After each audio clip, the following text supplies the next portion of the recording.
तो जनवरी का महीना स्टार्ट हो चुका है और इस महीने में हमारे नाइट स्काई में होने वाले हैं बहुत सारे एस्ट्रोनॉमिकल इवेंट्स। लेकिन इसमें से सबसे एक बेस्ट जो एस्ट्रोनॉमिकल इवेंट है वो है मार्स एट ऑपोजिशन, या फिर आप कह सकते हैं मार्स नियर द अर्थ।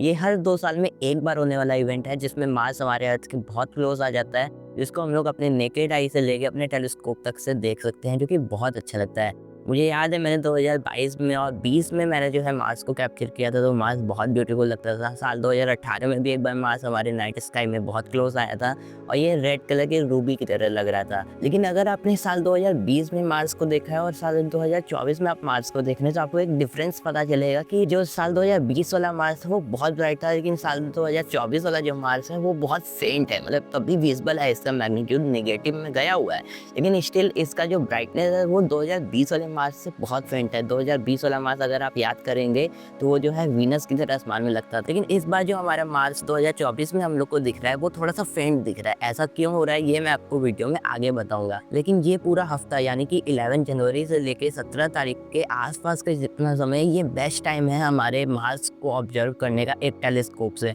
आप इसको छोटे टेलीस्कोप से भी देख सकते हैं, और अगर एक लार्ज अपर्चर और लार्ज फोकल लेंथ का टेलीस्कोप है आपके पास तब तो ये बहुत अच्छा दिखेगा आपको। अब मैं मार्स को सिर्फ आज के दिन नहीं कैप्चर करने वाला हूँ, यानी कि जब ये ऑपोजिशन पे है सिर्फ उसी दिन मैं इसको नहीं कैप्चर करने वाला हूँ।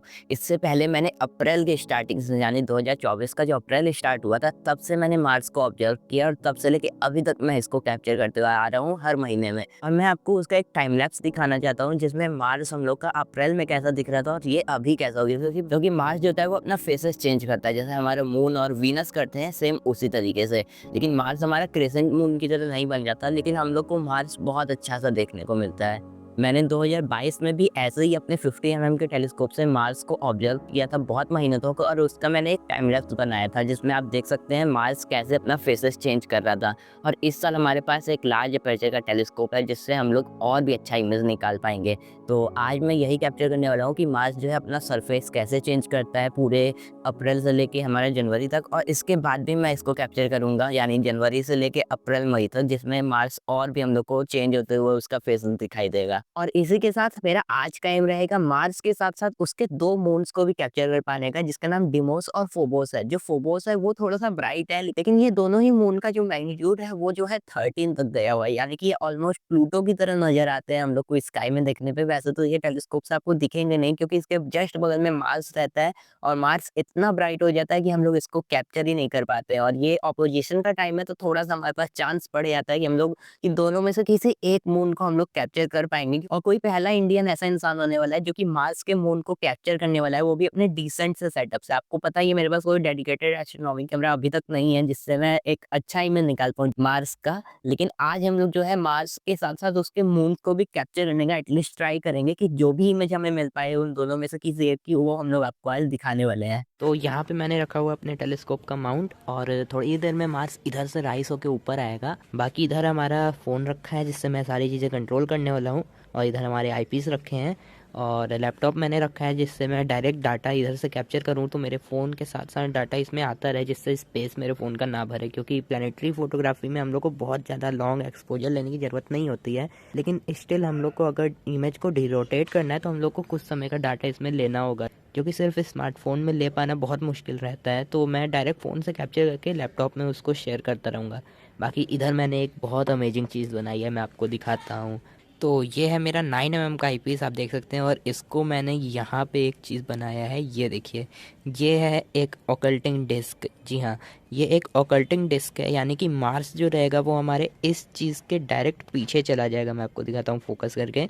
ये जो आईपीस का साइड वाला पार्ट देख रहे हैं, इस चीज़ को हम लोग कैप्चर कर पाएंगे, लेकिन ये जो बीच में एक वाइट कलर का मैंने पेपर चिपका दिया है, इसके पीछे मैं मार्स को कर दूंगा। इसका मैं आपको एक बहुत अच्छा एग्जांपल देता हूँ। जैसे हमारा सोहो जो ऑब्जर्वेटरी है, स्पेस ऑब्जर्वेटरी, वो क्या करता है, हमारे सन को ऑकल्ट कर देता है और उसके आसपास की चीज़ें हम लोग देख पाते हैं।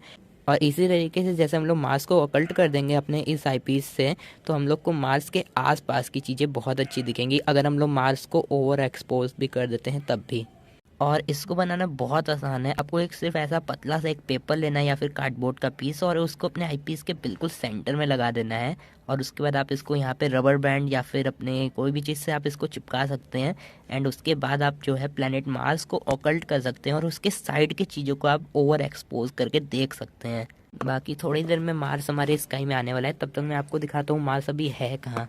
तो ये रहा हमारे प्लैनेट मार्स का अभी का लाइव व्यू। मैं आपको दिखाता हूँ स्टेलेरियम से कैसा दिख रहा है। तो ये है मार्स हमारा, ऑलमोस्ट ये फुल हो चुका है। और अगर मैं इसको अपने टेलीस्कोप के व्यू से दिखाऊं तो ये इतना दिख रहा है अभी।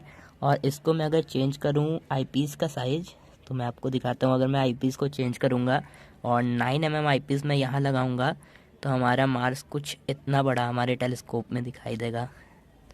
ये देखिए, ये इतना बड़ा हम लोग को दिखाई देगा हमारे आईपीस में। और अगर यहीं पे हम लोग 2x बार्लो भी ऐड कर देते हैं अपने आईपीस के साथ, तो हम लोग को मार्स कुछ और भी ज़्यादा जो है जूम के साथ दिखाई देगा। मैं आपको दिखाता हूँ, ये देखिए, ये देखिए। अगर मैं यहाँ पे मार्स को और भी ज़्यादा 2x बार्लो लगा के कैप्चर करने का कोशिश करता हूँ तो मार्स हम लोग अपने फील्ड ऑफ व्यू में इतना बड़ा दिखाई देगा। अब मैं आपको इसका एक अच्छा सा चीज़ दिखाता हूँ। अगर हम लोग मार्स को देख रहे हैं तो मार्स हम लोग को इतना बड़ा दिख रहा है, लेकिन अगर हम लोग सेम इसी फोकल लेंथ और आईपीस का यूज़ करें और यहाँ पे जुपिटर को देखें तो मैं आपको दिखाता हूँ बहुत अच्छा चीज़ कि जुपिटर हम लोग को सेम फील्ड ऑफ व्यू में कितना बड़ा दिखाई देता है। तो ये जुपिटर को मैंने सर्च किया और ये देखिए जुपिटर यहाँ पे कितना बड़ा दिख रहा है और मार्स कितना छोटा दिख रहा था 9 mm और 2x बार्लो लगाने के बाद। तो यही होता है, मार्स कितना बड़ा अभी दिख रहा है स्काई में इवन आफ्टर ये अपने जो है ऑपोजिशन पे है तब भी।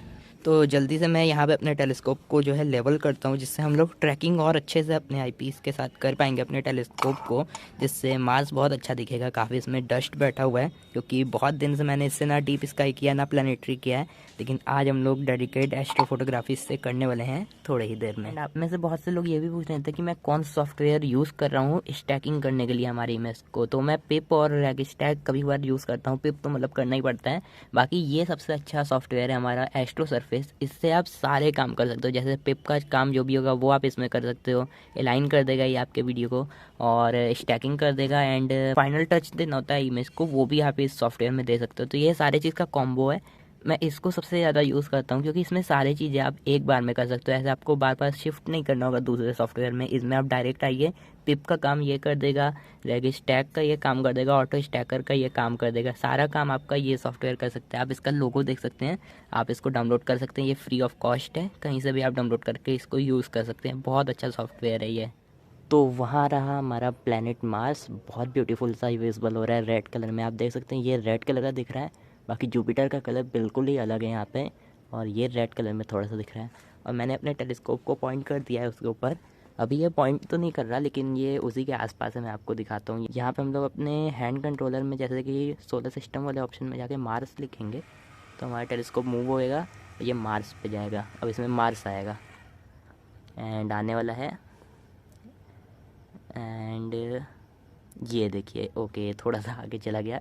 ये देखिए, ये अभी मैं 20 mm से इसको बस फाइंड कर रहा हूँ, बाकी ये अलाइन हो चुका है। अभी हम लोग इसको जो है वापस से अलाइन कर लेंगे सही से, तो ये हम लोग का एकदम यहाँ पे लॉक हो जाएगा, तो ये यहीं पे रहेगा। बाकी हमारा फ़ोन भी लॉक हो गया है क्योंकि मैंने इसको बहुत देर से टच नहीं किया था। तो जल्दी से मैं इसको ऑन करता हूँ वापस से। तो ये रहा मेरा 2x का बार्लो, और अभी मैंने 20 mm यहाँ पे यूज़ कर रहा हूँ, और 9 mm का आईपीस मैं वहाँ से ला के लगाऊँगा और इसको जो है इसके ऊपर लगाऊँगा, और उसके बाद मार्स को मैं कैप्चर करने के स्टार्ट करूँगा।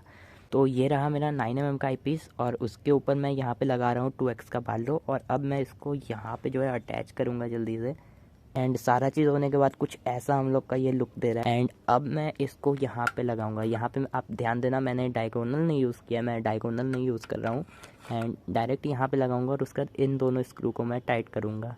और ऊपर स्क्रू तुरंत टाइट करने के बाद मुझे यहाँ पे मार्स मिल चुका है क्योंकि मैंने इसको बहुत अच्छे से अलाइन किया है। मैं आपको इसका लाइव व्यू दिखाता हूँ। तो ये रहा हमारा प्लैनेट मार्स, एंड ISO को मैं अभी कम करता हूँ, इस फ़ोन का भी और जिससे मैं रिकॉर्ड कर रहा हूँ उससे भी, तो दोनों से आपको मार्स का व्यू दिखेगा। थोड़ा सा मैं जूम कर देता हूँ, एंड अब मैं आपको दिखाता हूँ मार्स का सरफेस। ये देखिए, मार्स लाइव व्यू में कितना सुंदर लग रहा है। एंड आप इसका पोलर आइस कैप जो ऊपर दिख रहा है वाइट कलर में, वो भी देख सकते हैं, और सरफेस डिटेल भी अच्छा खासा दिख रही है अभी तो। एंड आप देखिए, ये फुल पूरा गोल सा दिख रहा है अभी मार्स। बाकी ये सारी हमारी शटर स्पीड है जिसको मैंने लगाया है अपने मार्स को कैप्चर करने के लिए। और मार्स बहुत अच्छा दिख रहा है, लिटरली बहुत अच्छा इसका जो कंडीशन अभी दिख रहा है। आप इसके पोलर आइस कैप देख सकते हैं और कुछ क्रेटर इसके हैं जो कि बहुत ब्यूटीफुल दिख रहे हैं। कुछ डार्क रीजन है मार्स का, वो लाइव व्यू में दिख रहा है, तो आप समझ सकते हैं स्टैकिंग और डीरोटेट करने के बाद कितना ब्यूटीफुल व्यू आएगा। और मार्स का मून भी होगा, इधर ही साइड कहीं पे है लेकिन वो अभी दिख नहीं पा रहा है। लेकिन अगर हम लोग डीरोटेट करते हैं इमेज को तो इमेज बहुत अच्छी निकल के आ सकती है। और मैं ट्राई करूँगा कि हम लोग को दोनों मून जो है कैप्चर हो जाए, लेकिन उम्मीद मैं बस एक ही मून को कैप्चर करने का कर रहा हूँ क्योंकि वो ज़्यादा ब्राइट है। तो ऐसा हर बार नहीं होता कि मार्स अपने ऑपोजिशन पे आने के बावजूद भी हम लोग को अपना बेस्ट विजिबिलिटी दे पाए।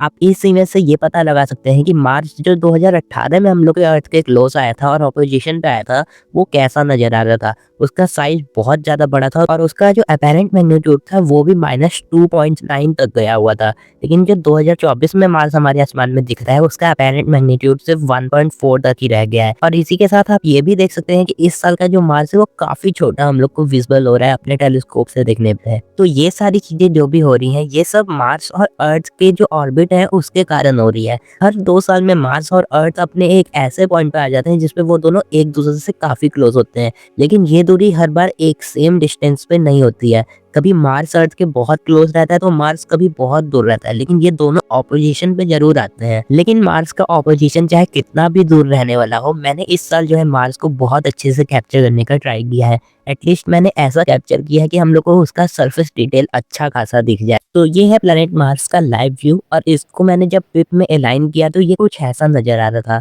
और इसके लाइव व्यू में भी आप देख सकते हैं कितना अच्छा जो है हमें सरफेस डिटेल तक दिख रहा है। और इस अलाइन किए हुए वीडियो को हमने जब ऑटो स्टैकर में शेयर किया तो ये वाला रिजल्ट मुझे मिल रहा था, और ये देख के काफी अच्छा लग रहा था कि मैंने अपने छत पे लगे हुए टेलीस्कोप से एक ऐसे प्लैनेट को कैप्चर किया है जहाँ पे हम इंसानों ने बहुत सारा रोवर जो है सेंड किया हुआ है, और वो अभी भी वर्किंग कंडीशन पे वहाँ पे वर्क कर रहे हैं और हमें बहुत सारे साइंटिफिक डाटा वहाँ से सेंड कर रहे हैं। और फिर मैंने इन सारे डाटा को शार्पेन किया, जिसके बाद मुझे ये वाला रिजल्ट मिल रहा था। इसमें आप सरफेस डिटेल के साथ साथ इसका पोलर आइस कैप और बहुत सारे फीचर्स मार्स पे देख पा रहे हैं। और साथ ही साथ मैंने मार्स के मून को भी कैप्चर कर लिया है, जो कि हमारा फोबोस मून है। मेरे से दूसरा वाला मून कैप्चर नहीं हो पाया था क्योंकि वो फील्ड ऑफ व्यू में मेरे नहीं आ पा रहा था, लेकिन मैंने इस वाले मून को कैप्चर कर लिया है। शायद आपको ये अभी नहीं दिख रहा होगा, तो मैं मार्स की इमेज को थोड़ा सा ओवर एक्सपोज करता हूँ, तब आपको ये नजर आ जाएगा। और मैं साइड में आपको स्टेलेरियम का भी लाइव व्यू दिखा देता हूँ, जहाँ पे आपको ये समझ में आ जाए कि मार्स का जो मून फोबोस है वो एक्चुअल में था कहाँ पे। और जैसा कि मैंने आपसे कहा था कि मैं इमेज को डिरोटेट करूंगा मार्स के, तो मैंने 8 मिनट का डाटा लिया था पूरा, और उसको मैं डिरोटेट करने जा रहा हूँ। तो प्लैनेट मार्स की इमेज को डिरोटेट करने के बाद जो इमेज आई थी मेरे पास, उसको देख के मेरा खुशी का कोई भी ठिकाना नहीं था, क्योंकि ये इमेज सच में काफी अमेजिंग थी मेरे लिए। और ऐसा इमेज जब मैं वापस से साल 2027 में वापस से ले पाऊंगा तो सच में मेरे लिए काफी अमेजिंग था। और आप लोग भी मुझे देख के जरूर से बताइए कि कैसा लग रहा है ये इमेज।